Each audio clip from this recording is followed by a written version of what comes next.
दोस्तों क्यों आए थे हम बैलेट पेपर से ईवीएम पर? क्योंकि लगातार ये आरोप लगता था कि बैलेट लूट लिया जाता है।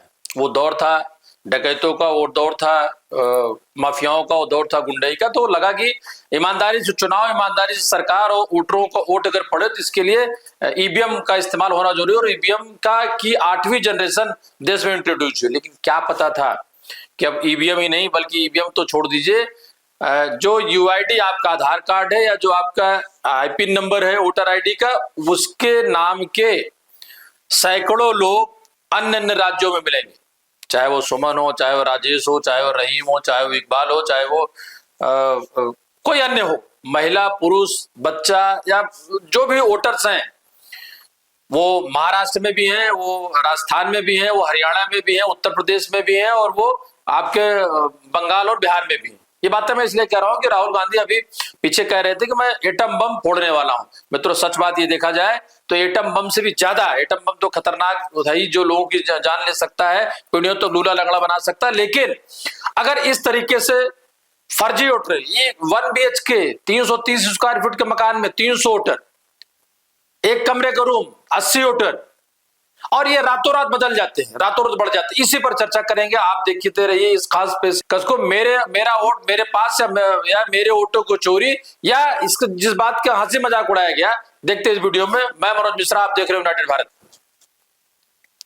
मित्रों ये मामला शुरू कहां से हुआ और संसद के सत्र के दौरान राहुल गांधी ने बाहर आकर बयान दिया, मेरे पास चुनाव आयोग और वोटर डेटा से जुड़ा एक अणुबम है, अगर वो फोड़ दिया तो हिंदुस्तान हिल जाएगा। और जो हमें मिला है वो एटम बॉम्ब है, मतलब एटम बॉम्ब है, फटेगा तो आप इलेक्शन कमीशन आपको दिखेगा नहीं हिंदुस्तान में। लोगों ने मजाक बनाया, लोगों ने राहुल के चूंकि बहुत सारे बयानों को लेकर के पहले भी टिप्पणियां करते रहे और आईटी सेल से लेकर के विपक्षी, राहुल के विपक्षी यानी मौजूदा जो सरकार है, भारतीय जनता पार्टी देश की सबसे बड़ी पार्टी है, उसके पार्टी प्रवक्ताओं ने लगातार तंज कस के राहुल को पप्पू बनाने में कभी कोई देर नहीं छोड़ी और पप्पू चलाने पर उनका हमेशा लाभ होता था। इस बयान पर बीजेपी ने उनकी खूब आलोचना की। राजनाथ सिंह ने तंज कसा, अणुबम है तो फोड़ो, खाली धमकी क्यों देते हो? ऐसा एटम बम उन्होंने तैयार किया है जो कि वह केवल उनके पास है और किसी के पास नहीं है। मैं राहुल जी से कहना चाहूंगा बहुत विनम्रता के साथ, अगर आपके पास सबूतों का एटम बम है तो उसका परीक्षण तुरंत कर डालिए। एटॉमिक टेस्ट तुरंत हो जाना चाहिए। सारे सबूत जनता के सामने रखिए। विपक्ष ने दबी जुबान पूछा, क्या आपके पास सबूत है या भी एक और जुमला है? अब आते हैं प्रेस कॉन्फ्रेंस पर जो 7 अगस्त को हुई और यहां राहुल गांधी ने, मित्रों आप अगर इसको ध्यान से देखेंगे तो बिंदुवार वो कर्नाटक को लेकर के, व्यक्ति को लेकर के, महिला को लेकर के, पुरुष को लेकर के, और एक ही वोटर आईडी नंबर और एक ही उसके आइडेंटिटी पर उस के व्यक्ति के 3-3, 4-4, 5-5 आईडी आप देखेंगे, आप देख सकते हैं इसको डिटेल में। अब या तो चुनाव आयोग द्वारा दिखाया गया या भेजा गया डाटा गलत है, या राहुल गांधी जो प्रेस कॉन्फ्रेंस करके डंके की चोट पर हमारे आपके सामने चीजें पेश कर रहे हैं वो गलत है। कारण गलत की बात मैं इसलिए कर रहा हूं कि राहुल गांधी ने वही डाटा दिया है जिस डाटा को उनको चुनाव आयोग ने मुहैया कराया है। अब चुनाव आयोग हलफनामे के जरिए राहुल गांधी से कहता है कि आप हलफनामा दीजिए, जो वही चुनाव आयोग, चाहे वो बिहार हो चाहे बंगाल हो, अगर कहीं कोई शिकायत होती तो तुरंत घंटों में एक्टिव हो जाता है और वो सारी प्रक्रिया, सारी चीजें करता है। लेकिन क्या उसको ये इतने सबूतों के जो उसी के द्वारा दिए गए हैं, जो राहुल गांधी लगातार इंगित कर रहे हैं। मित्रों संविधान की चर्चा हो गई, संविधान पे लगातार चर्चा हो गई, संविधान किसके लिए और कैसे है और क्यों है, ये तो मुझे लगता है 140 करोड़ की देश की आबादी का जो देश है वो यूं ही भीड़ का तंत्र नहीं है। और सरकार बदलने का, बनाने का, संविधान बचाने का, संविधान को चलाने का अधिकार देता आपका vote.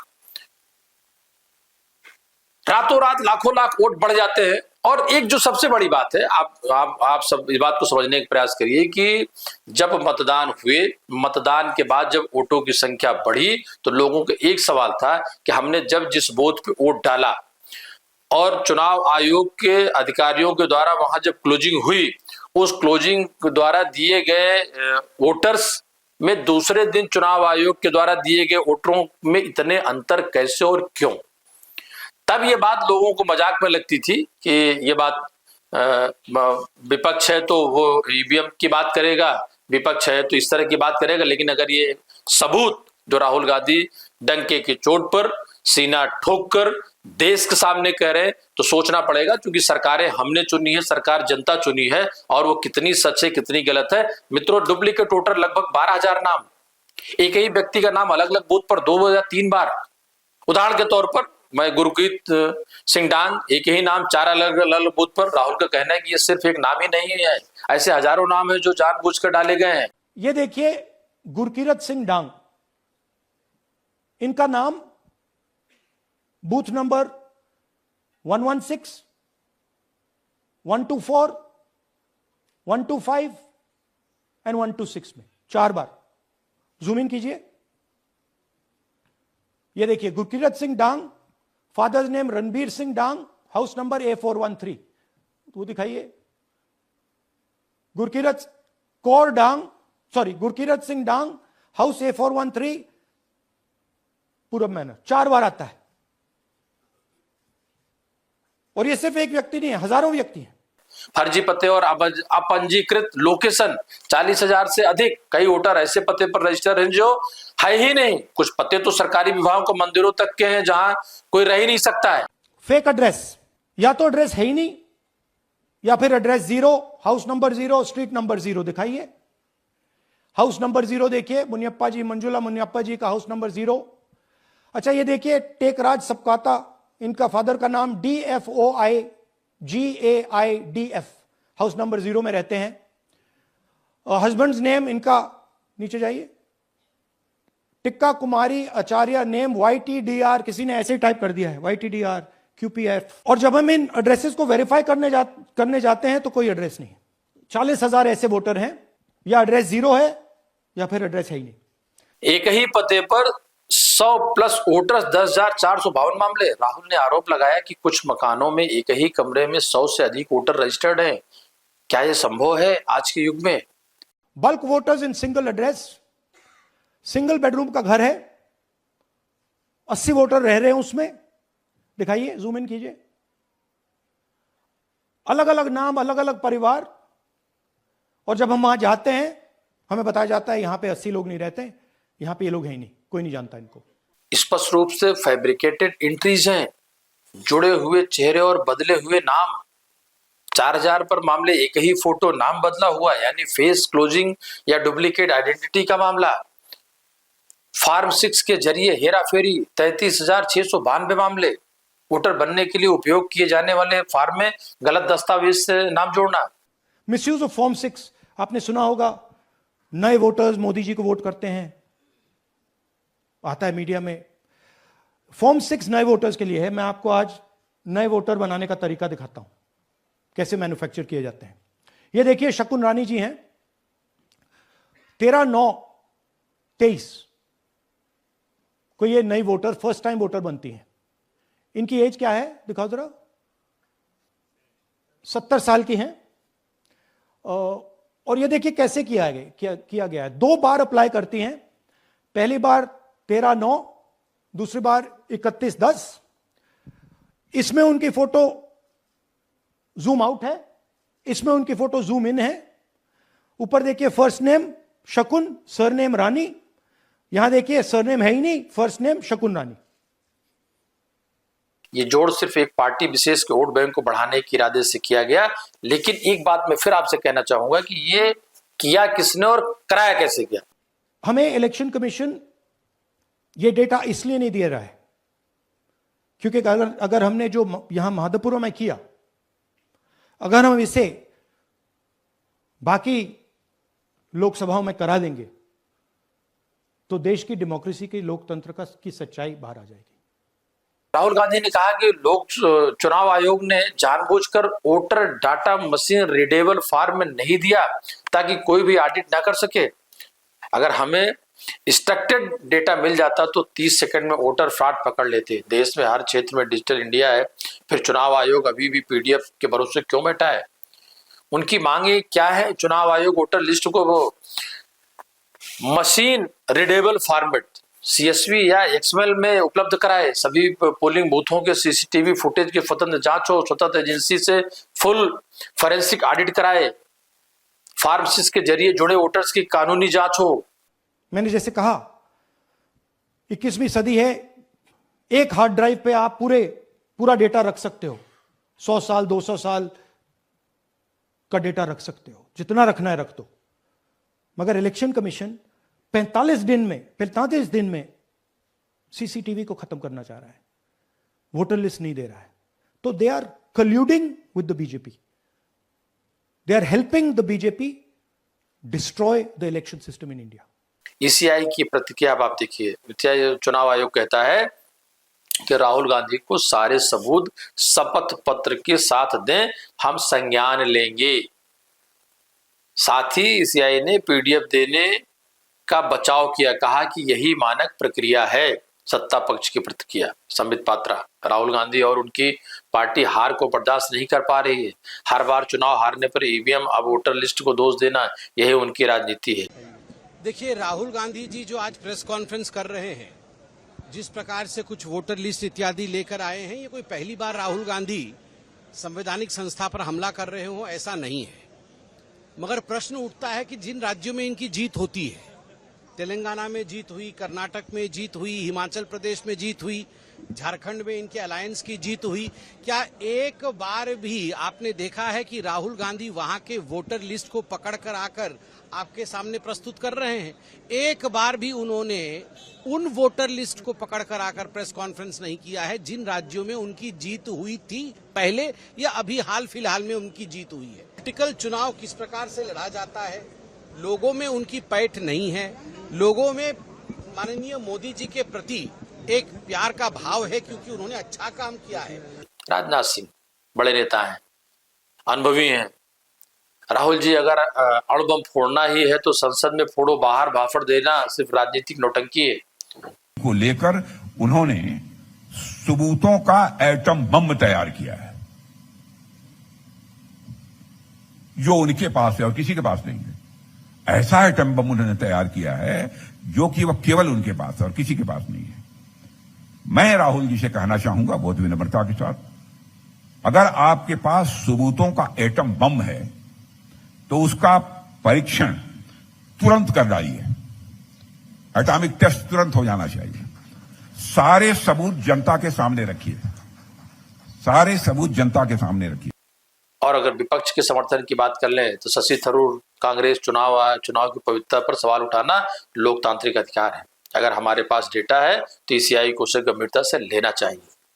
Sitaram Yechury CPI, ECI को दैवीय संस्था नहीं, इस पर सवाल उठना जरूरी है, खासकर तब जब भरोसा कमजोर हो रहा हो। आम आदमी पार्टी के कुछ नेताओं ने कहा, हम भी लंबे समय से ECI की जवाबदेही पर सवाल उठाते आए।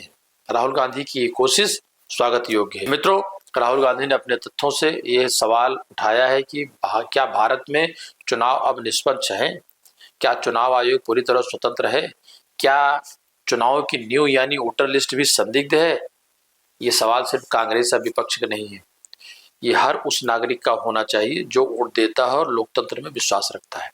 आप इसको अगर प्रैक्टिकल रूप में समझने का प्रयास करें तो किसी भी विधानसभा, किसी भी लोकसभा या किसी भी बूथ पर तकरीबन अगर मान लें कि 1800 वोट हैं और इन 1800 वोटों से उस विधानसभा में मान लीजिए 2.25 लाख वोट हैं, उस लोकसभा में 9 लाख वोट हैं और 543 जितनी भी लोकसभा क्षेत्र की पूरी हमारी 140 करोड़ की आबादी जो वोटर्स हैं, अगर ये वोटर्स एक जगह, एक वोटर का नाम 4 जगह होगा, एक वोटर का नाम 10 जगह होगा। यहाँ तो वोटर्स के नाम काटने की बात चल रही थी। आपको याद होगा बिहार इसी बात पे लगातार तेजस्वी और राहुल गांधी विरोध भी कर रहे हैं और हंगामा मचा हुआ कि साहब ये नए फॉर्मेट से वोट जोड़ने का छोड़िए, वोट काटने का काम शुरू हो रहा। वोटर ही नहीं रहेंगे, लोग अपनी छुट्टियां लेकर के अपने गांव और BLO के यहाँ जा करके अपना कागज पत्तर ठीक करा रहे हैं कि साहब हम यहाँ वोटर बने रहे। और उनको ये क्या पता है कि साहब आप वोटर बने नहीं बने, रहीम साहब 20 जगह वोटर है, सीता देवी 15 जगह वोटर है।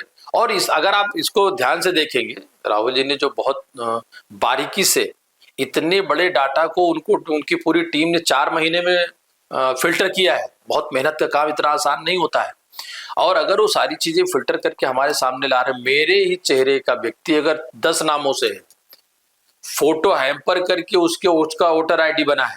अच्छा, इतना ही नहीं है, वो सिर्फ वोट भी डाले। तो ये सवाल अगर उठता है तो हम पार्टियों की बात नहीं करते। मैं भारतीय जनता पार्टी को इससे उसका लाभ हुआ, ये एक अलग मसला है, उस पर एक अलग बात हो जाएगी। लेकिन चुनाव आयोग फिर स्वायत्त संस्था कैसे और किस तरीके से काम कर रही है, और इधर लगातार संवैधानिक संस्थाओं पर, चाहे ईडी हो, सीबीआई हो, या आपका अब तो जीएसटी इनकम टैक्स हो, और अब अगर चुनाव ही ईमानदारी से नहीं होंगे, क्योंकि चुनाव ईमानदारी से हो, वोटरों को सभी पार्टियां वोटिंग परसेंटेज को बढ़ाने को लेकर के लगातार अपील करती रही हैं, लोग घरों से निकले और वोट डालें, कि पहले वोट, पहले मतदान, फिर जलपान। आपने सब सारे नारे सुने होंगे और सभी पार्टियों के द्वारा सुने होंगे। लेकिन जब फर्जी वोटर कैसे जलपान करेंगे, जो रातों रात बढ़ जाते हैं, वो जलपान करेंगे, लंच करेंगे, डिनर करेंगे, ये कौन डिसाइड करेगा? पार्टियां डिसाइड करेंगे या चुनाव आयोग डिसाइड करेगा? मित्रों, मैं इसलिए बात कह रहा हूं कि आप इस बात को बारीकी समझने का प्रयास करिए कि आप वोट नहीं डाल पाए तो पूरे 5 साल आपको मलाल रहता है। आप 6 जगह वोट डाल दें तो मुझे लगता है आपको 6 साल तो बिल्कुल नृत्य करना चाहिए, इस बात की खुशी मनानी चाहिए कि साहब आपने 6 बार वोट डाला है, और यहां से 6 बार छोड़ दिए 100 बार लोग वोट डाल रहे हैं। यानी ये जो मशीनरी सिस्टम है, इसका उपयोग और इसका दुरुपयोग, हम लोग बार बार चर्चा करते हैं एआई को और वोटिंग सिस्टम को लेकर के बहुत सारी परेशानियां आने वाली, लेकिन हमारी चुनावी संस्था और हमारा चुनाव, हमारा मतदान, हमारा वोट, हमारी सरकारी अगर इस तरीके से पूरे फर्जी डाटा और फर्जी रिकॉर्ड के जरिए हैक कर ली जाएगी और हैक करने के साथ उसके परिणाम प्रभावित होंगे, ये चिंता का विषय है। ये हमको आपको सोचना चाहिए। कारण ये होता है कि हम जिसको वोट देने जाते हैं उसके विजन को, उसकी सोच को, उसके हमारे एजेंडे को लेकर के, उसके अपने एजेंडे को लेकर के हमें लगता है कि चाहे रोजगार हो, चाहे सरकार हो, चाहे वो सड़क हो, चाहे बिजली हो, चाहे पानी हो, चाहे लॉ एंड ऑर्डर हो, हम इस नेता को चुनेंगे, ये सरकार बनेगी, वो उसको बचाए रखेगी, बनाए रखेगी। तो मित्रों, ये जिस तरीके का फ्रॉड और इस तरीके को बूथ कैप्चरिंग, मैं इसको बूथ कैप्चरिंग इसलिए कहना चाहूंगा कि बूथ कैप्चरिंग के मामले को लेकर के ईवीएम आ गई तो लगा जैसे बिल्कुल सारी चीजें बहुत पारदर्शी हो गई और कुछ भी गलत हो ही नहीं सकता। लेकिन वो दौर याद करिए जब वोटर छोड़िए, बैलेट पेपर लूट लिए जाते थे और लूट लेकर मोहर लगा करके लगातार डालते थे, और उस समय सरकारों पर आरोप प्रत्यारोप होते थे कि गुंडई से और इसके उसके बदले, तब जाकर पारदर्शिता का दौर है, सब अब ईवीएम आ गई, सब ठीक। ये ईवीएम और वोटर लिस्ट छोड़ दीजिए, वो बैलेट पेपर छोड़िए, अब ये तो आपको कुछ करना ही नहीं है, आप वोट दें नहीं दें, चुनाव आयोग और चुनाव आयोग से जुड़े हुए लोग और फर्जी कंपनियां, फर्जी लोग जिससे सरकारें बना रहे हैं, वो इसका लाभ ले रहे हैं। राहुल गांधी शपथ पत्र देते हैं नहीं देते, क्या चुनाव आयोग हर बात का संज्ञान शपथ पत्र पर ही लेता है क्या? राहुल गांधी एक पार्टी के विपक्ष के नेता, उन्होंने आपसे रिकॉर्ड मांगा, रिकॉर्ड उन्होंने चेक किया, चेक करने बाद उसमें क्या फर्जी है, वो चीजें दस्तावेज जो लगातार पूरे देश में मीडिया के द्वारा सबके सामने कर रहे हैं, तो आप स्वतः संज्ञान क्यों नहीं लेते? चूंकि बहुत बार ये इस तरह की एजेंसियां या इस तरीके के जो विभाग है या इस तरह की जो स्वायत्त एजेंसियां वो स्वयं सत्ता लेती हैं। और हम इसको इसलिए कह रहे हैं कि सरकारें उस समय निरुत्तर हो जाती जब क्या कहा जाता है कि कोर्ट ऑफ कंटेम्प्ट, या फिर जब आयोग या चुनाव की डेट आती है तो उस समय चुनाव आयोग ये सर्वोपरि होता है। सरकारें कहीं क्यों भी कैसी भी हो, वो फिर शून्य तब तक हो जाती है जब तक नए सरकार का चयन नहीं हो जाए वोटों के जरिए। तो ये इस बात का पर भी सवाल उठता है कि राहुल गांधी के शपथ पत्र का इंतजार चुनाव आयोग को क्यों है? मित्रों, मैं फिर आपको बताना चाहूंगा, राहुल गांधी के इस एटम बम के जरिए दिए गए फर्जी वोटरों की लिस्ट और फर्जी वोट पड़ने की जो संख्या है और ये जो सारी चीज दर्शा रही, इस पर लगातार और बारीकी से इस पर पूरे वीडियो सीरीज चलाएंगे। अभी आपको प्रथम दृष्टया सूचना दी जा रही इस डिजिटल प्लेटफॉर्म के माध्यम से। और एक आपसे अनुरोध करना चाहूंगा, आप देख रहे हैं यूनाइटेड भारत, आप इसको सब्सक्राइब करें, आप इसको देखें, लोगों तक आप इसको पहुंचाएं। मैं मनोज मिश्रा, धन्यवाद।